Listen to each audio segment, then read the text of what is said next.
The call of the Hogs can be heard all the way to San Francisco. You're listening to Pod at the Palace with Curtis Wilkerson on Inside Arkansas.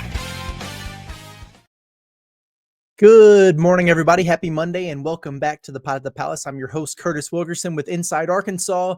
Today's episode is presented by Roback Apparel. Just go to roback.com and use code HOGSBY20 for 20% off your first purchase today. How's everybody doing after the weekend? Are you charged up? Are you ready to tackle another week of the grind? Did the grind ever stop for you? Probably didn't. You guys are hustlers out there. I know that.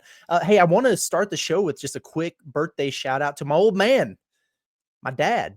Good for you. I won't dox you by throwing your name and your age out there for everybody, especially since it's semi-public knowledge, at least, that you're a majority Mizzou fan after living in St. Louis for 40 plus years. But listen, none of us are perfect. And my thought process is if that's your greatest flaw, then you're doing pretty darn well. So happy birthday, Dad. Appreciate you. Hope you have your bags packed to get down here and meet your grandson. He's going to be making his debut here in no time.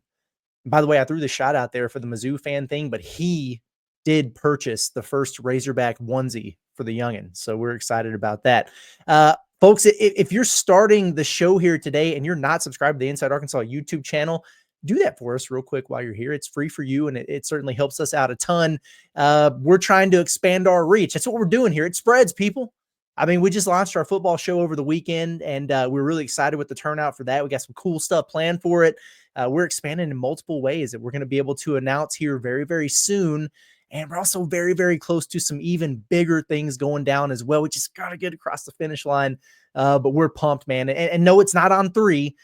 They missed the boat there. It said, this is Shannon Terry's biggest whip. You're taking over the world. You're not taking the coolest thing out there. What are you doing, man? Just kidding, obviously. But it's needle moving season around here. And this thing is only going to get bigger. So we are excited about what's going on here with Inside Arkansas. Hey, it's a weekend Roundup Monday episode here on the show. Yeah, you know, there's not really much to round up from this particular weekend. I got to be honest with you, but I do have a few cool things on the agenda that I want to talk to you about today. First, we're going to get organized just a little bit, just a quick rundown of, some key dates that are ahead, our visit list, some things like that. And, just to kind of get everyone and everything in one place here. So we're all caught up with where things are at. And then secondly, have another listener question that we'll dive into and have a little bit of fun with for the final segment.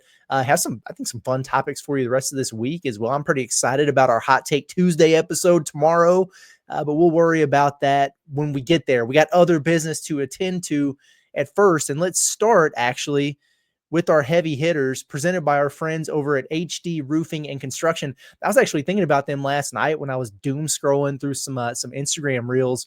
And I saw this video of that insane hailstorm in Nebraska.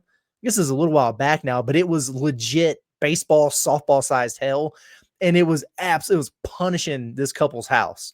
I mean, it was crazy. Roof was a mess, tore all their siding off. It was busting out windows, damaged the car. Like it was insane. It was like stuff off of a movie. I'll tell you this, if that ever happens here, I will be on the horn with HD Roofing right away to get hooked up with that free inspection and get things back in order up top. When you go with HD Roofing, you basically get 3 guarantees. You're going to get professionalism, you're going to get top quality materials, and you're going to get expert installation for all your roofing needs. Give them a call and get scheduled for your free inspection today, 501-428-0429. Check out the website, hdarkansas.com, or scan that QR code in the top right-hand corner of your screen. Today's heavy hitters are the 2 mystery men who won't be mysteries much longer, Paolo Samito and Elmer Zapich, which kind of brings us to our starting point for the day. If you live in Fayetteville, you know that school is about to start. If you've gotten in your vehicle and tried to drive anywhere around town, you can't get anywhere. It's like it's New York City traffic out there between that and whatever construction they've had going on college. It's been ridiculous. It's crazy. But hey, the boys are about to be back in town with classes starting up a week from today. Some of the teams stuck around. Some of the guys came back over the weekend. The rest will trickle in over the next several days here. But workouts will get back up and rolling next Monday. And Arkansas should very soon have its full squad intact for the first time. Love that. Absolutely love that.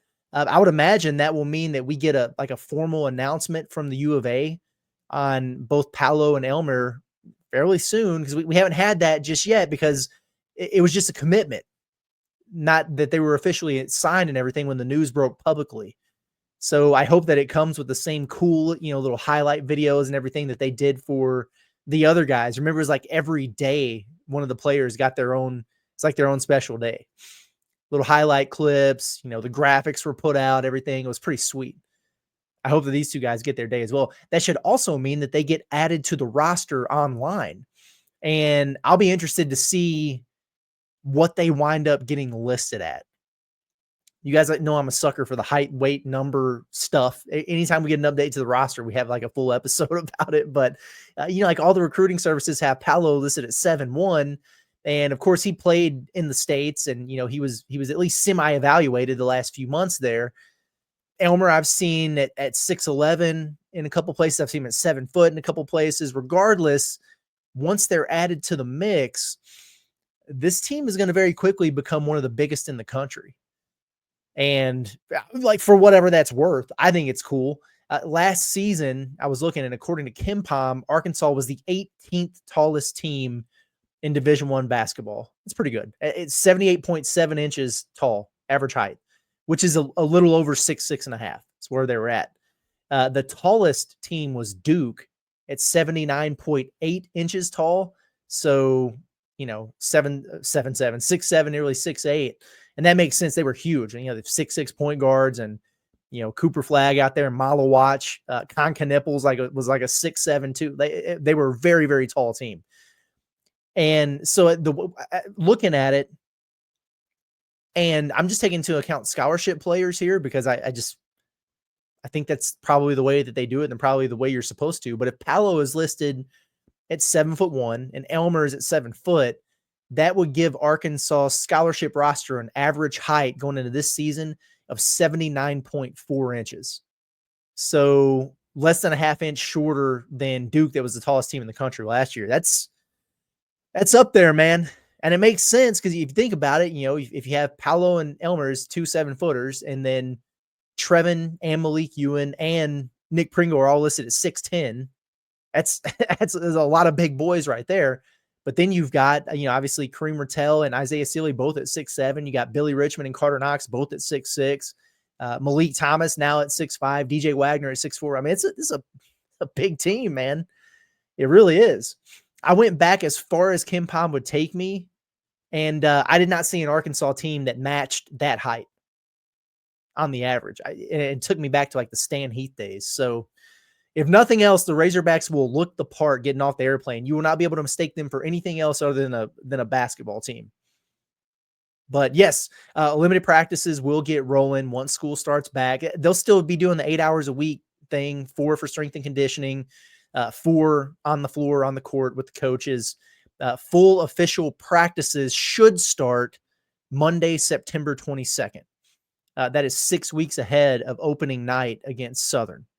It's kind of how it works there. And at that point, they're up to 20 hours per week. So full on practices, man.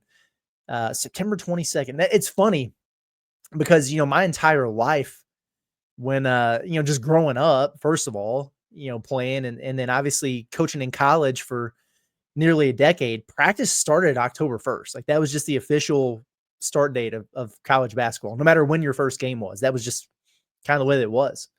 So we would always do the week of 2-a-days starting then, or, we might do we're going to practice at 12:01 right after midnight, kick the season off, whatever. Some people do midnight madness around them. Now they wait a little bit longer, but it's crazy how, it's really become a 24/7, 365 kind of deal. You get 8 weeks in the summer, and, you pick up right where you left off as soon as school begins, and then you're full throttle. Now it's like mid-September. So there you go.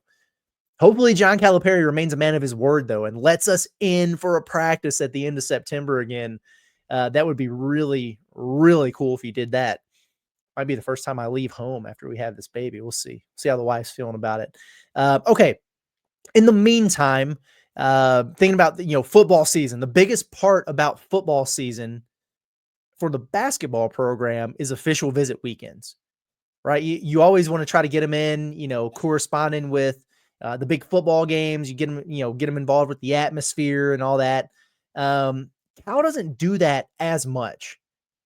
And part of it could be because of the, some of the tenor around the football program. I get it. Some of it's around other guys' schedules, but it's also John Calipari in this basketball program. It sells itself.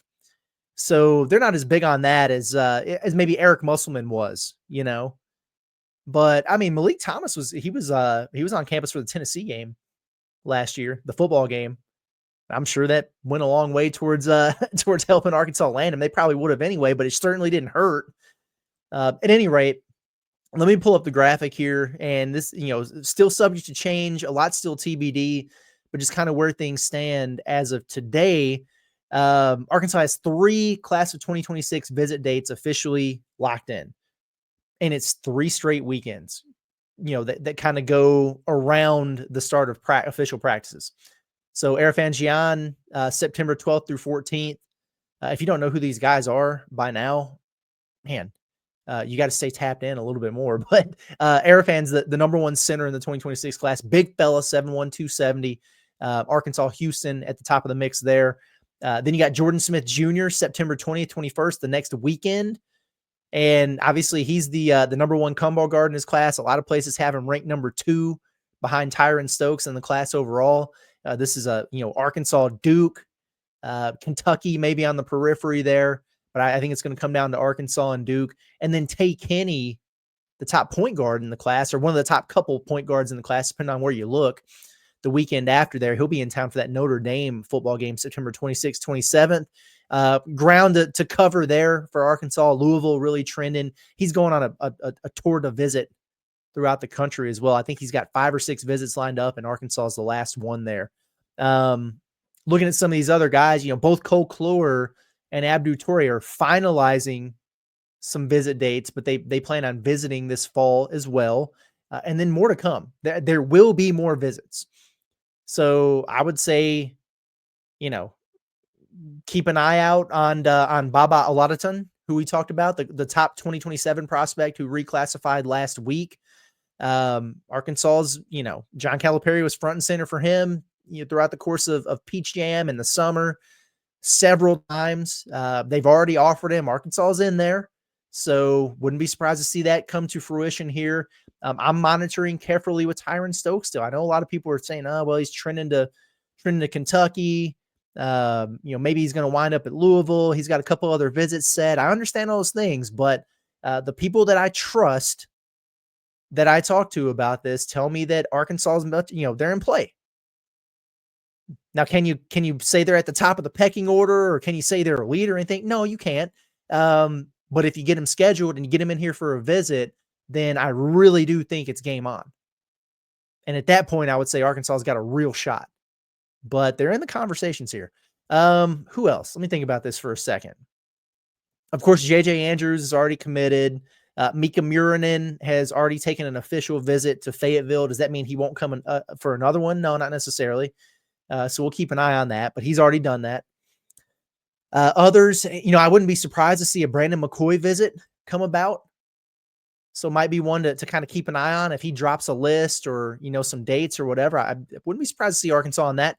I believe that Duke is the only visit that he has on the books at the moment. And that's a little bit later towards the start of the season. Arkansas, of course, battling with them for Jordan Smith Jr. as well. Do you split the difference here? Maybe. Does one of these teams get both? I don't think Arkansas would. Could Duke? I wouldn't rule it out because of the way that they recruit over there with their freshmen, which is crazy to say because we know Cal's, his one and done freshman thing. It's kind of his MO. But so keep an eye on that name, Brandon McCoy. That would probably be near the top of my list of other ones that I could see coming about. Let me pull up the recruiting rankings here. Caleb Holt, maybe visit. I don't know, but honestly, like in terms of his recruitment in general, really seems to be a trio of other SEC schools that are running hot with him. Bama, Auburn, Kentucky, all involved there. So at the very least, there'd be some ground to make up. Another couple guys Arkansas was heavier on early in the summer and they cooled with later to at least monitor. keep an eye on them. You never know. Like Christian Collins, Taj Ariza will be a couple names there. So, like I said, there's going to be more. Obviously, last year, Arkansas landed, Acuff, Leak, and Sealy with their main class before they made the late additions with Paolo and Elmer. But they had a number of other visitors who they picked up steam with that wound up going elsewhere. Like Chris Sinek was one of those, and he wound up going to Houston. Sean Abaya, if you remember that name, he was another one who took an official, wound up at Cincinnati. Nate Ament obviously visited late in February for that Mississippi State game.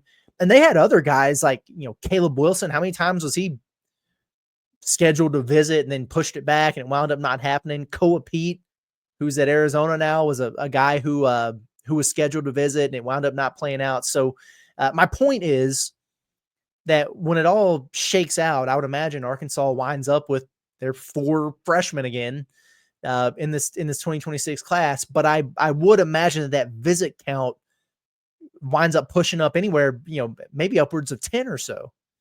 And you might hear that and be like, whoa, hold up, man. They got 3 guys on the books right now. But keep in mind, JJ's committed. He's already visited. Mika has already visited. Abdu Torres, he already taken an unofficial. Now, is he going to come back for an official? Sounds like it. But like you've already had some guys on campus. You got, 3, 4, 5 others who are either locked in dates or trying to finalize it. And then if you add just a couple of, Stokes or Baba or McCoy or whoever, then you're getting right up there. So we'll continue to keep an eye on it here. And I would imagine some of these guys are going to start putting out some more information based on where they're headed and doing some list cuts and stuff like that pretty soon. But the picture's becoming a little bit more clear and we're getting closer to getting some very, very important prospects here on campus soon. Hey, today's episode of the Pot the Palace is sponsored by Basis Health, changing the way that healthcare is delivered with their mobile medical visits. If you're sick, you're run down, you got a fever, you're throwing up, don't drive across town and risk it. And then you definitely don't want to go to a doctor's office and sit in a waiting room with a bunch of other sick people. Have them come out to you. That's exactly what they'll do with Basis Health. A physician will come out, take care of you for all your urgent care, primary care needs, IV hydration, and much more. Check them out today, www.basishealth.org, or scan that QR code in the top right-hand corner of your screen. It'll take you right where you need to go. Okay, just to wrap the show today, have a little bit of fun here. A listener question that I wanted to get into, and keep them coming because it's 100% that time of year. I've still got a decent list of some of these questions that I've seen that I'm going to, throw in there randomly on some of these shows throughout the next coming weeks here. But anyway, and actually, this wasn't even a question so much as a funny remark that got me to thinking a little bit. But talking about how difficult the gauntlet was for football this season. And Trevor in the comments said, too bad Arkansas basketball can't just play football schedule. We'd make the playoff. Well, would we? Let's jump into this and see how it would shake out. It's always fun to do this. We did it for the College World Series. Play it out as a basketball bracket. What would happen? Would Arkansas run the table? Would if you gave John Calipari Arkansas football schedule and played it out on the hardwood, would they make the college basketball playoff? Right? Let's see what it looks like. Alabama A&M for a season opener. Interesting because the Hoop Hogs actually do open with a SWAC opponent, Southern, who just so happened to beat Alabama A&M twice by double digits last season. Arkansas would win that game 1-0. Some of this gets kind of interesting though. Arkansas State in North Little Rock. That's spicy. We would give this 3 peppers on the old SEC rating scale, right? Last year, this would have been dangerous, especially early in the season. But the coach Hodgson left. He's at South Florida now. Lots of the players left, including Pinion, including Darian Ford. They're going to be good, I think, but they're not going to be as good. I like their new coach, but it's going to take them a little bit of time to get back to where they were. In my opinion, Arkansas wins that game, though, double digits, 2-0. At Ole Miss, well, when I picked this game on the SEC schedule that we did last week, I did the whole bit about I think Arkansas is the better team. I think they win this game 9 out of 10 times. The Tad Pad is weak sauce. But I wound up picking it being an L because it's just what Arkansas does early in SEC play. Well, this is different. So I will right that wrong here in this hypothetical and give the victory to the team that I think is better, Arkansas, 3-0.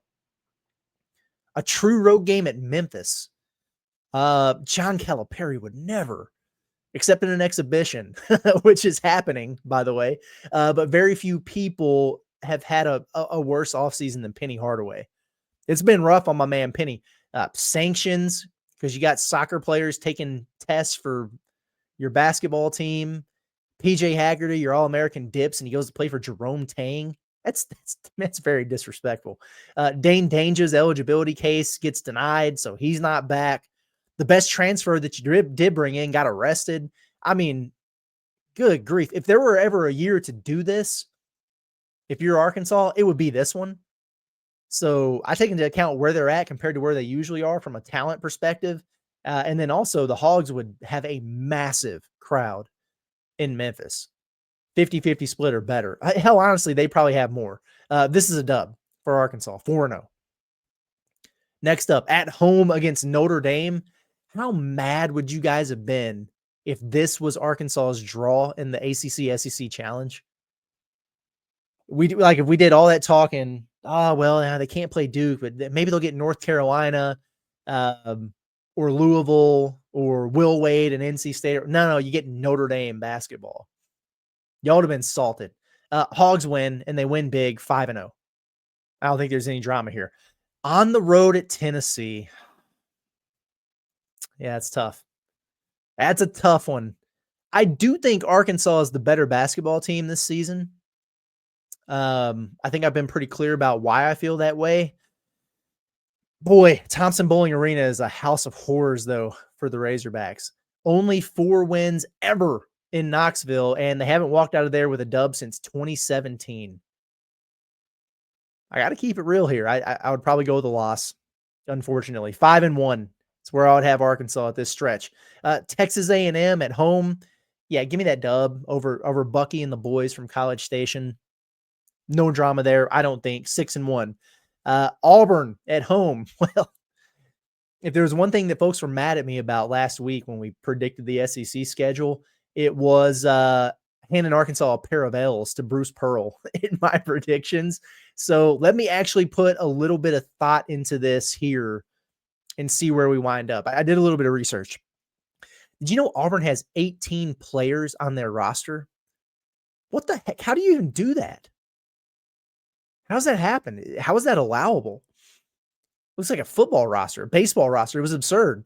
The more I looked at this team, I think Auburn has scary good potential with their roster, like a super, super high ceiling.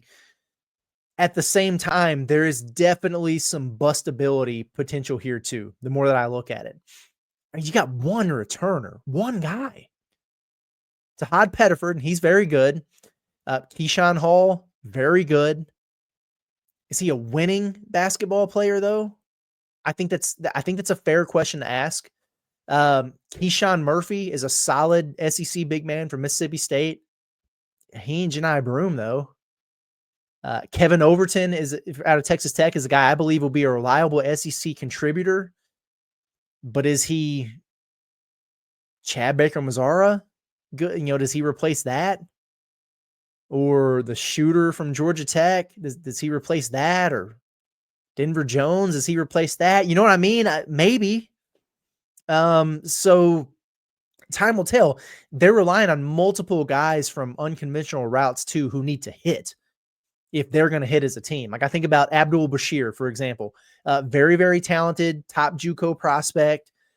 But this is jumping up to the SEC. He weighs 165 pounds as a wing. So maybe they think he's going to be the Chad Baker-Mazara guy. Maybe. We'll see. Emeka Apurum. He's going to have to contribute for him at center behind Keyshawn Murphy there. He's the next line of defense. 7-footer, 205 pounds.